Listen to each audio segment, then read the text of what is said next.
नमस्कार दोस्तों, मैं राजीव मिश्रा आपका दोस्त एक बार फिर हाजिर हूं आपके साथ आपके अपने online YouTube channel SRM educate एक पहल प्रयास से सफलता पर। दोस्तों, हम लोग लेखपाल की श्रृंखला में जुड़े हुए हैं। उसी विषय में मैं आज आपको पढ़ाने जा रहा हूं ग्रामीण विकास का दूसरा पार्ट, कृषि। दोस्तों, ग्रामीण विकास आपके लेखपाल के लिए बहुत ही महत्वपूर्ण है। 25 क्वेश्चन ग्रामीण विकास के आपके आने हैं, तो बने रहिएगा लास्ट तक हमारे इस वीडियो के साथ। और कृषि के बारे में दोस्तों आपको बता दूं, जैसा कि आप लोगों को मैं पहले भी एक दो बार पढ़ा चुका हूं, भूगोल में कृषि लेखपाल में आने वाला है। जैसा कि लेखपाल आप लोगों को पता है दोस्तों, अधीनस्थ आपका पेपर करवाएगा। इससे पहले अधीनस्थ ने वीडियो का पेपर करवाया था जिसमें कृषि से लगभग 3 से 4 क्वेश्चन आए थे।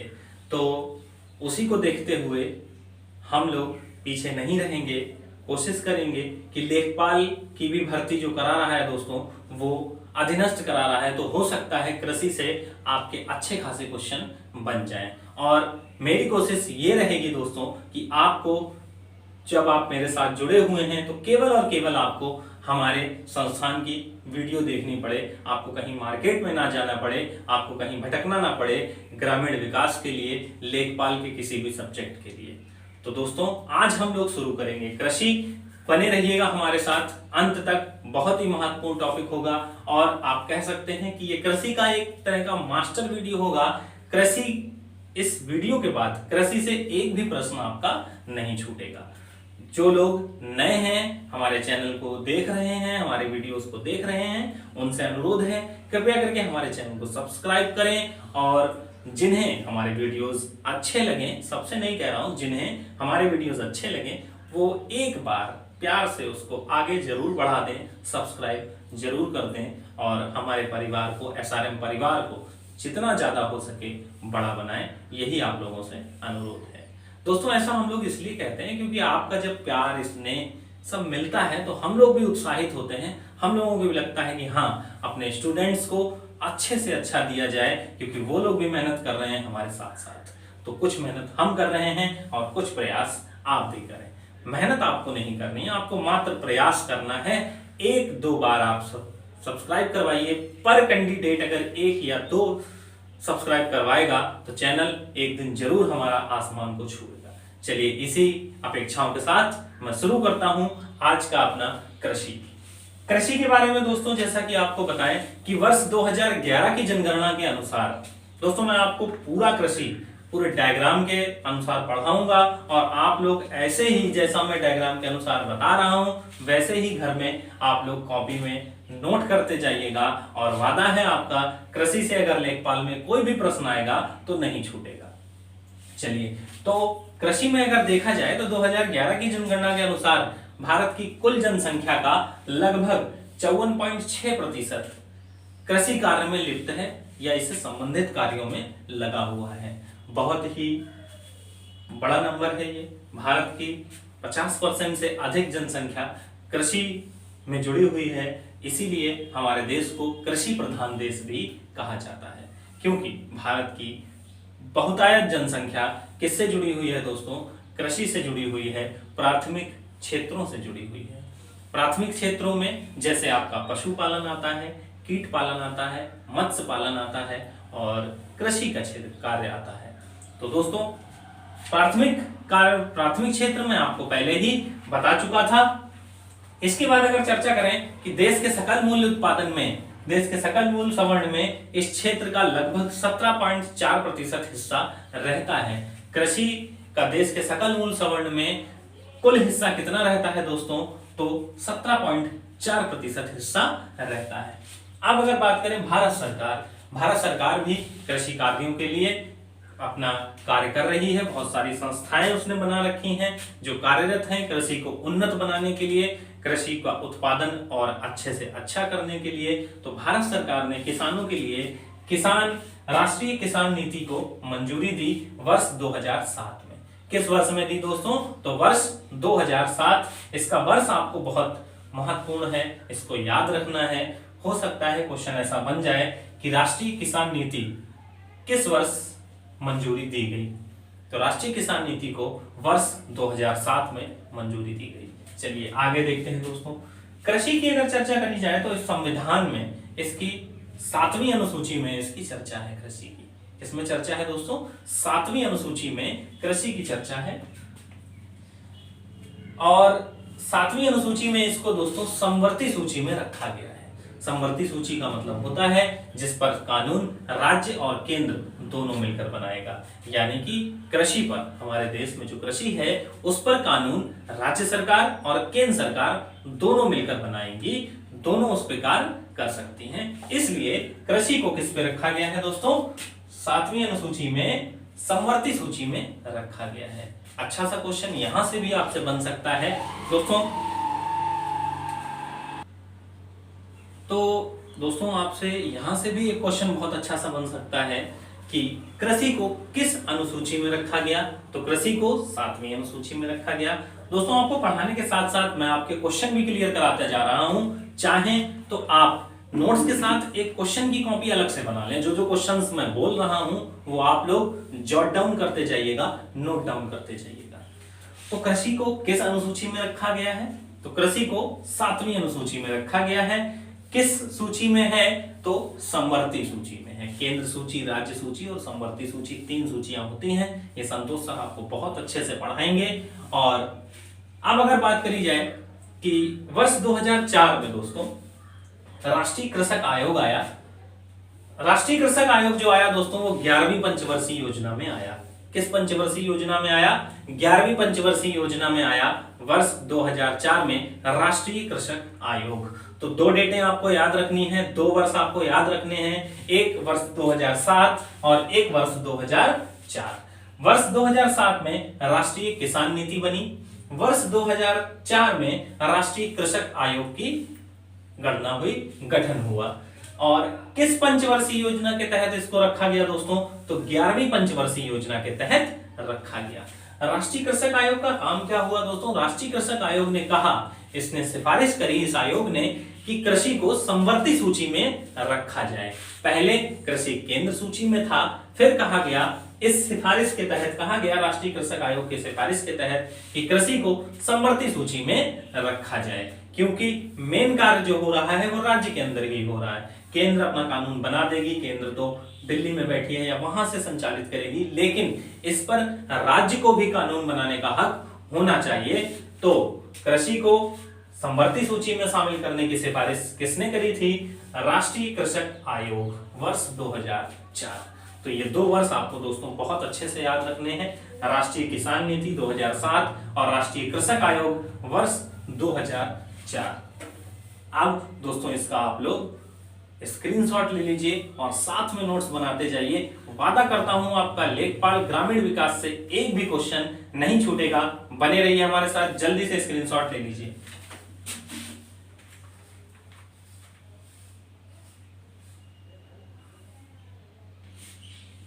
अब दोस्तों अगर बात करी जाए कि भारतीय कृषि इसको उन्नत बनाने के लिए, किसानों को सहायता प्रदान करने के लिए देश में इसका सर्वोच्च निकाय क्या है? तो इसमें देश में इसका सर्वोच्च निकाय जो है दोस्तों वो है ICAR, Indian council of agricultural research. Indian council of agricultural research, जिसका मुख्यालय नई दिल्ली में स्थित है। ICAR का कार्य क्या है दोस्तों? उन्नत कृषि, कृषि को उन्नत बनाना, पशुपालन को बढ़ोतरी देना, कृषि एवं संबंधित विषयों के प्रबंधन का सर्वोच्च निकाय भी यही है। दोस्तों आजकल जैसा कि आप लोग देख रहे होंगे कई सारे ऐप्स आए हैं, किसान ऐप्स आए हैं, जिससे किसान अपने फसलों के बारे में जानकारी ले सकता है। पहले क्या होता था दोस्तों, किसान को इतनी जानकारी नहीं होती थी। अगर कंपैरिजन करा जाए हमारे यहाँ से विदेश की कृषि में, विदेशों की कृषि में, तो बहुत अंतर है दोस्तों। विदेशों में क्या होता है, जैसे अगर आप अमेरिका, इंग्लैंड वगैरह की बात करें तो ऐसा नहीं है वहां कृषि नहीं होती है। कृषि हमारे देश की ही तरह वहां पर भी होती है, लेकिन वहां जो कृषि होती है दोस्तों वो बहुत उन्नत किस्म की होती है। जो लोग खेती किसानी करने जाते हैं, मान लीजिए कोई एक बंदा ए है, वो अगर गन्ने की खेती करने जा रहा है तो सबसे पहले वो साल भर उसके बारे में पढ़ाई करता है, उसके बारे में जानता है कि उससे क्या क्या बनाया जा सकता है, उसमें क्या क्या बीमारियां होती हैं, उसका पैदावार उन्नत कैसे किया जा सकता है, अधिक से अधिक पैदावार कैसे होगा, प्रति हेक्टेयर उत्पादन बढ़ोतरी कैसे होगी, हर चीज के बारे में उसको जानता है। तब साल डेढ़ साल के बाद उस कृषि में उतरता है। अब हमारे यहाँ अगर बात करी जाए, उसके सापेक्ष में अगर भारत में अगर कृषि की बात करी जाए तो कुछ किसान उन्नत हैं, जो उन्नत किस्म की कृषि कर रहे हैं, जो विकास से जुड़े हुए हैं, जो केंद्र की सारी योजनाओं के साथ जुड़े हुए हैं, तो वो लोग तो कृषि में अच्छे से कार्य कर रहे हैं। जैसे आपका क्षेत्र हो गया पंजाब, प्रति हेक्टेयर उत्पादन पंजाब में अधिक है। लेकिन भारत के बाकी राज्यों के किसानों की अगर बात करी जाए तो दोस्तों यहाँ किसानों को जो लगता है कि इस वर्ष मुझे आलू की फसल में ज्यादा कमाई होगी तो वो आलू की खेती कर लेते हैं, उनको लगता है कि धान की खेती में ज्यादा कमाई होगी तो धान की कर लेते हैं, लेकिन उनको उसके बारे में पूर्णतः जानकारी नहीं होती है। तो इसी जानकारियों को देने के लिए भारत में कृषि का एक सर्वोच्च निकाय बनाया गया, जिसको ICAR, Indian council of agricultural research नाम दिया गया, जिसका कार्य है कृषि को उन्नत बनाना, उन्नत किस्म की कृषि को बनाना, कृषि को नई नई टेक्नोलॉजियों के साथ जोड़ना, उसके बाद पशुपालन का कार्य, पशुपालन के बारे में सिखाना, उसके बाद देश में जितने भी कृषि कार्य हो रहे हैं उनके निर्णय लेने के अधिकार किसके पास है, तो ICAR के पास है। वर्तमान में अगर बात करी जाए दोस्तों तो 101 ICAR संस्थाएं पूरे भारत में कार्यरत हैं। इस टाइम पूरे भारत में कितनी संस्थाएं कार्यरत हैं, इसकी कितने संस्थान हैं, तो 101 कार्यरत स्थित हैं। लेकिन इसका मुख्यालय अगर बात करी जाए तो मुख्यालय आपका दोस्तों नई दिल्ली में स्थित है। इसी से संबंधित 71 कृषि विश्वविद्यालय स्थित हैं पूरे भारत में। कितने विश्वविद्यालय हैं दोस्तों, 71 कृषि विश्वविद्यालय, जिसमें कृषि के बारे में पढ़ाया जाता है। एग्रीकल्चरल यूनिवर्सिटीज हैं जो कि 71 इनकी संख्या है। अब देखिए इसके तहत कई सारी योजनाएं लाई गई जिससे किसान क्या हो सके, लाभान्वित हो सके। जैसे आपका मृदा स्वास्थ्य कार्ड योजना, प्रधानमंत्री ग्राम सिंचाई योजना, परंपरागत कृषि विकास योजना, उसके बाद राष्ट्रीय कृषि बाजार और किसान क्रेडिट कार्ड। किसान क्रेडिट कार्ड जो आजकल करंट में मुद्दा बना हुआ है, किसान क्रेडिट कार्ड से लोग किसान जुड़ रहे हैं उसमें। अब क्या होता है दोस्तों, पहले लोग जो किसान लोग होते थे अपना गन्ना लेकर मिल में जाते थे, तब उनको महीना 2 महीना 4 महीने बाद पैसा हाथ में दिया जाता था, किसी को मिल पाता था, किसी को नहीं मिल पाता था। लेकिन अब केंद्र सरकार इस पर नजर टेढ़ी करी हुई है लोगों पर, और केंद्र सरकार की ऐसी योजनाएं आ रही हैं जिससे कृषि को भी डिजिटलाइजेशन किया जा सके। ज्यादातर किसानों का आज अकाउंट है किसान क्रेडिट कार्ड, किसानों को क्रेडिट कार्ड दिया जाता है जिससे वो लोन ले सकते हैं।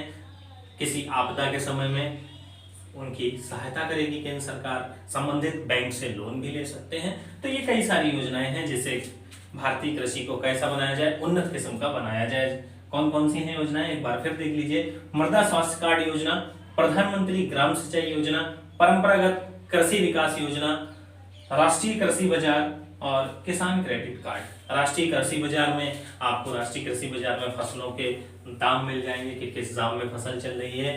पहले ये सब जब कनेक्टेड नहीं था, मोबाइल से कनेक्टेड नहीं थे किसान, तो उनको कीमत के बारे में पता नहीं हो पाता था। जो जैसा उनको बता देता था उस हिसाब से वो बेच देते थे, तो बहुत सारा घाटा होता था, वो अपना मुनाफा नहीं ले पाते थे। लेकिन अब ऐसा नहीं है दोस्तों, सब कुछ ऑनलाइन हो चुका है, नेट पर उपलब्ध है।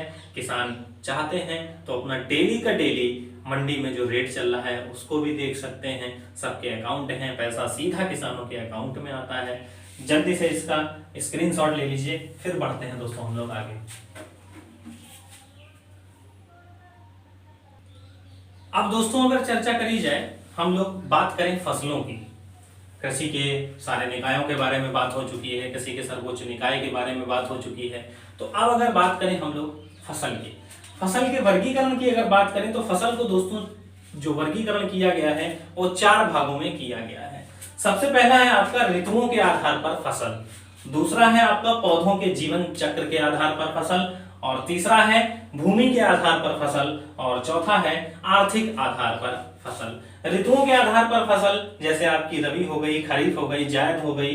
पौधों के आधार जीवन चक्र के आधार पर एक वर्षीय, द्विवर्षीय और बहुवर्षीय। भूमि के आधार पर चक्र, भूमि के आधार पर फसल का वर्गीकरण जो है, भूमि के आधार पर जो भूमि, कुछ भूमियां होती हैं जो किसी एक फसल के लिए महत्वपूर्ण होती हैं, जैसे पश्चिम बंगाल और असम वाला क्षेत्र आपने देखा होगा चाय के लिए महत्वपूर्ण है, वहां पर केवल चाय ही होती है। आर्थिक आधार पर जो वर्गीकरण किया गया है जिसमें आर्थिक लाभ बहुत होता है, जैसे आपका गन्ना हो गया, जैसे आपका जूट हो गया। तो दोस्तों इसका जल्दी से स्क्रीनशॉट ले लीजिए।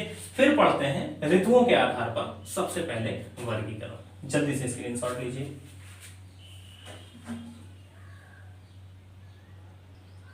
तो ऋतुओं के आधार पर अगर फसल के वर्गीकरण की बात करेंगे तो ऋतुओं के आधार पर दोस्तों 3 प्रकार की फसलें होती हैं। पहले हमने आपको बताया कि फसल का जब वर्गीकरण हुआ तो फसलें 4 प्रकार की हुई। अब 4 में से पहले प्रकार की जो फसल है ऋतुओं के आधार पर, तो ऋतुओं के आधार पर भी दोस्तों 3 प्रकार की फसलें होती हैं, रबी, खरीफ और जायद। तो सबसे पहले जानते हैं रबी के बारे में। यह अक्टूबर में बोई जाती है। ये फसल जो होती है दोस्तों अक्टूबर में बोई जाती है और अप्रैल में काटी जाती है। बुआई के समय इस फसल को कम तापमान चाहिए होता है तथा कटाई के समय अधिक तापमान की जरूरत होती है। अप्रैल में काटी जाती है, गर्मी का सीजन होता है, जैसे आपका गेहूं हो गया, सरसों हो गया, जौ हो गया, मटर हो गया आदि फसलें। ये आपकी किसके अंतर्गत आती हैं दोस्तों? तो रबी फसल के अंतर्गत आती हैं। कई बार एग्जाम्स में दोस्तों पूछा गया है निम्न में से कौन सी रबी फसल है, निम्न में से कौन सी खरीफ फसल है। तो रबी फसलें कौन सी होती हैं दोस्तों? जिनको बुआई के समय कम तापमान, कम टेम्परेचर की जरूरत होती है और कटाई के समय अधिक तापमान की जरूरत होती है। खरीफ फसल जुलाई और अक्टूबर में बुआई का समय होता है। इसको बुआई के समय अधिक तापमान, जब फसल बुआई का समय होता है तो तापमान अधिक चाहिए होता है और कटाई के समय शुष्क वातावरण की आवश्यकता होती है या कम तापमान की आवश्यकता होती है। जैसे चावल हो गया, गन्ना हो गया, जूट हो गया, तंबाकू हो गया, खरीफ फसलों के अंतर्गत आता है। आप इसमें दोस्तों ये भी कह सकते हैं खरीफ फसलों में वो फसलें आती हैं जिनमें अधिक पानी की आवश्यकता होती है। अब अगर बात करें जायद फसलों की, जायद फसलें दोस्तों मार्च अप्रैल में बोई जाती हैं।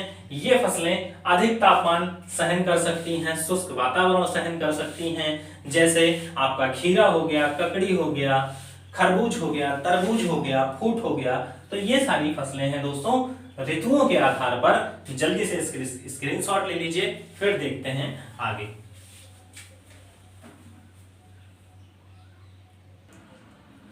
तो दोस्तों फसलों के वर्गीकरण में हमारी दूसरे प्रकार की फसल है जीवन चक्र के आधार पर फसल।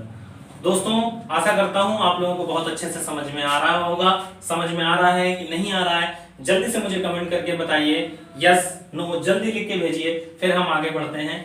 जी हाँ जल्दी बताइए सभी लोग। आशा करता हूँ सभी को बहुत अच्छे से समझ में आ रहा होगा। बहुत आराम से लेकर हम लोग चल रहे हैं। जल्दी बताइए आप लोगों को सभी के समझ में आ रहा है कि नहीं आ रहा है। चलिए ठीक है, बहुत अच्छी बात है। हाँ सभी लोगों का कमेंट आ रहा है, सभी लोग कमेंट करिए जल्दी से। चलिए हाँ देखते हैं। जीवन चक्र के आधार पर एक वर्षीय फसल होती है, द्विवर्षीय फसल होती है और बहुवर्षीय फसलें होती हैं। जीवन चक्र के आधार पर अगर देखेंगे जो एक वर्षीय फसलें होती हैं, यह फसल 1 वर्ष के अंदर अपना जीवन चक्र पूरा कर लेती हैं। अगर इनको बहुत दिन खेतों में खड़ा रहने दिया 1 वर्ष के बाद तो ये फसलें अपने आप इनकी मृत्यु हो जाएगी। जैसे आपका संपूर्ण अनाज किसके अंतर्गत आता है? 1 वर्षीय चक्र के अंतर्गत आता है। जैसे आपका गेहूं हो गया, सोयाबीन हो गया, चना हो गया, जौ हो गया, ये सब 1 वर्षीय के अंतर्गत आते हैं। द्विवर्षीय फसलें कौन सी हैं? यह फसलें पहले वर्ष में वृद्धि करती हैं। पहले वर्ष में जब आप इसको बोएंगे तो ये वृद्धि करेंगी, उसके बाद ये बीज का उत्पादन करती हैं। जैसे आपका चुकंदर, चलिए बहुवर्षीय कौन सी है? ये पौधे अनेक वर्षों तक जीवित रहते हैं, जैसे आपका ग्रास हो गया, नेपियर हो गया, लूसन हो गया और ताड़ हो गया। अनेक वर्षों तक ये जीवित रहते हैं। जल्दी से इसके स्क्रीनशॉट ले लीजिए दोस्तों, फिर पढ़ते हैं तीसरा और चौथे क्रम की फसलें।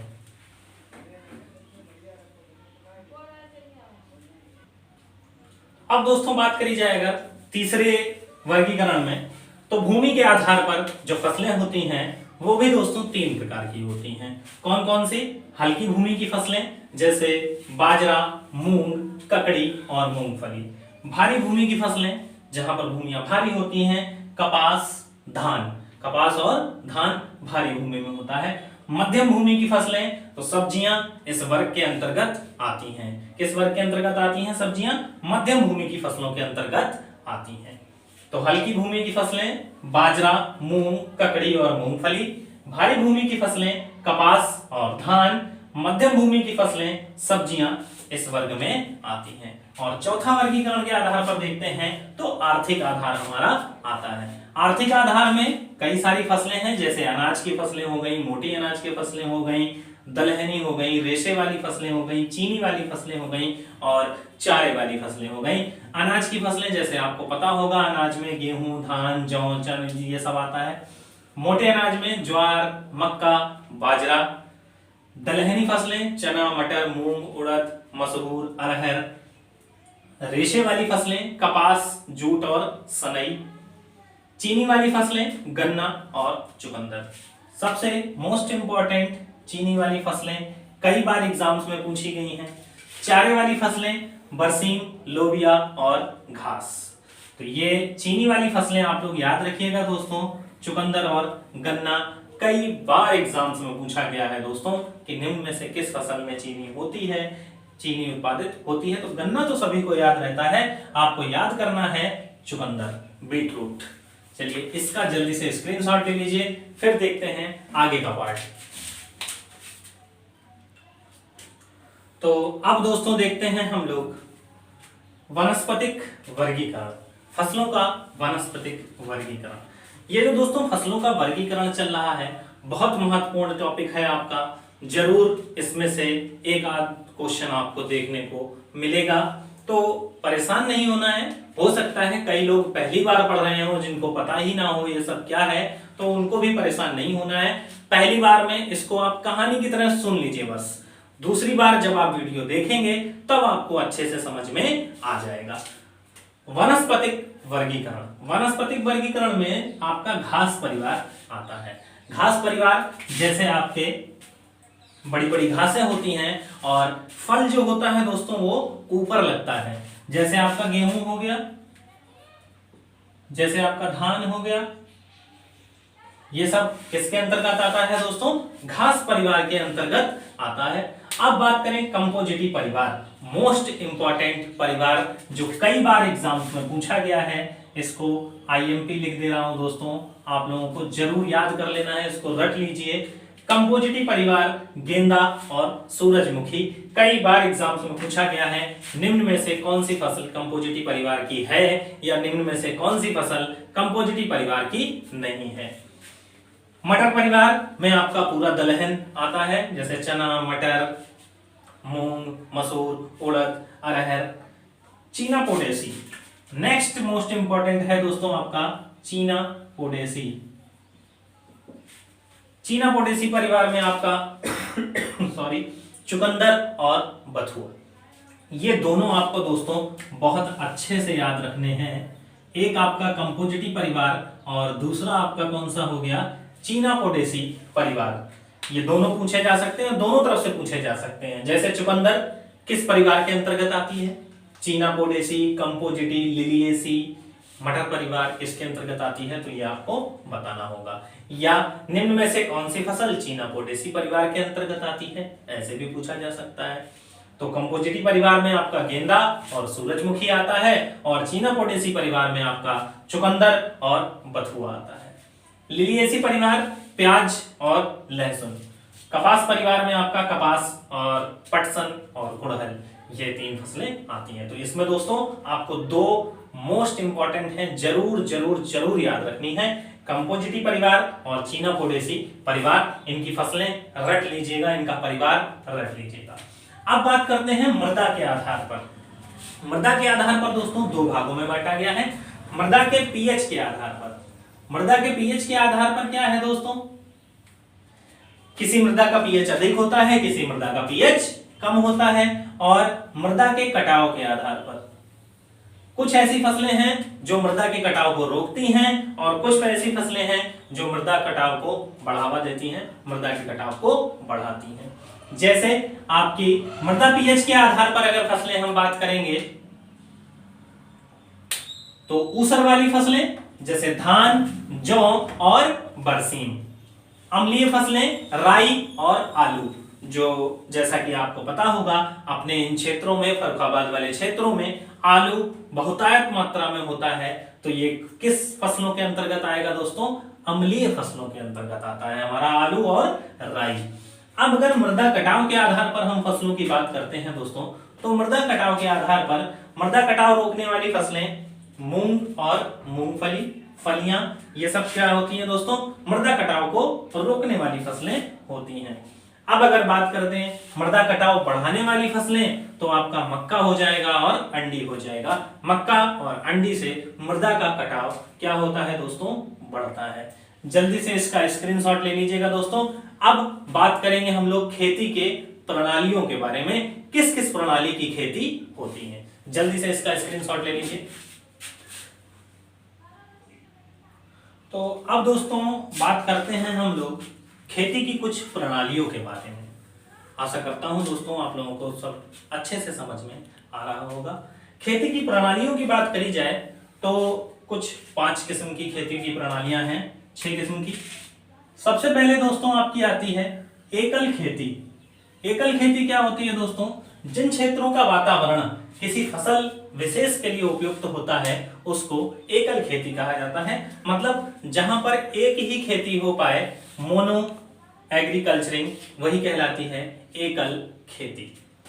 जैसे आपका पश्चिम बंगाल और असम वाला क्षेत्र केवल और केवल चाय के लिए ही उपयुक्त है, तो वहां पर कौन सी खेती होती है दोस्तों, एकल खेती होती है। नम खेती, जहां अधिक वर्षा होती है।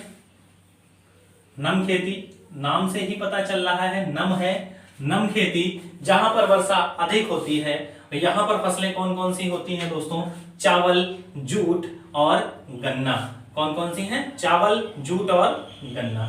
शुष्क खेती, शुष्क खेती में दोस्तों जहां तापमान नहीं, जहां पर वर्षा 50 सेंटीमीटर से कम होती है और सिंचाई के साधन उपलब्ध नहीं है, अल्प साधन हैं, बहुत कम साधन हैं, जैसे आपका राजस्थान और दक्षिण भारत के कुछ क्षेत्र। कौन कौन से हो गए दोस्तों, राजस्थान और दक्षिण भारत के कुछ क्षेत्र। यहां पर किस प्रकार की खेती होती है, तो शुष्क खेती होती है। अब अगर बात करी जाए झूमिंग खेती, मोस्ट इंपॉर्टेंट, कई बार एग्जाम्स में पूछी गई है दोस्तों, झूमिंग खेती बहुत इंपॉर्टेंट है, इसको याद रखिएगा आप लोग। झूमिंग खेती क्या होती है दोस्तों, वन प्रदेश में वनों को काटकर, पहले भूमि को वनों को काटकर नहीं जलाकर भूमि को खेती के योग्य बनाया जाता है, फिर उस पर खेती करी जाती है। इस खेती को कहा जाता है झूमिंग खेती। जैसे मेघालय के जो पर्वतीय क्षेत्र हैं वहां पर जंगलों को काटकर खेती करी जाती है और उन खेती को क्या कहा जाता है दोस्तों, झूमिंग खेती कहा जाता है। अब बात करते हैं रोपड़ खेती या प्लांटेशन, इसको इंग्लिश में प्लांटेशन भी कहा जाता है। इसमें बड़े बड़े पौधों को लगाकर खेती की जाती है, जैसे खर हो गया, कहवा हो गया, चाय हो गया, ये सब खेतियां करी जाती हैं। किसके अंतर्गत दोस्तों, तो रोपड़ खेती के अंतर्गत करी जाती हैं। रेचिंग खेती, यहाँ पर पशुओं को चराया जाता है फसलों में, जैसा कि आपको जानते हैं चारागाह वाली फसलें, जैसे आपकी बरसीम हो गई, घास हो गई, ये केवल चारागाह के लिए ही उपयुक्त होती है। तो ये 6 प्रकार की दोस्तों आपकी खेती की प्रणालियां थी। इतने प्रकार से खेती होती है। तो अब हम लोगों ने फसलों का वर्गीकरण पढ़ लिया, हम लोगों ने खेती के प्रकार पढ़ लिए, फसलें किस किस प्रकार से वर्गीकृत की जाती हैं, भूमि के आधार पर, ऋतुओं के आधार पर, फसल चक्र के आधार पर, आर्थिक आधार पर। उसके बाद हमने अब देखा खेती की प्रणालियां, तो प्रणालियां हो गई। अब चर्चा करते हैं दोस्तों खेती की कुछ शब्दावलियां। अंतिम पॉइंट, कुछ शब्दावलियां जो एग्जाम्स में बहुत बार पूछी जाती हैं। और क्रांतियां, जैसे रजत क्रांति किससे संबंधित है, उर्वरक उत्पादन किससे संबंधित है, झींगा मछली उत्पादन किस क्रांति से संबंधित है, दुग्ध उत्पादन किस क्रांति के अंतर्गत आता है, ये देखते हैं। जल्दी से स्क्रीनशॉट ले लीजिए, फिर देखते हैं हम लोग आगे का पार्ट।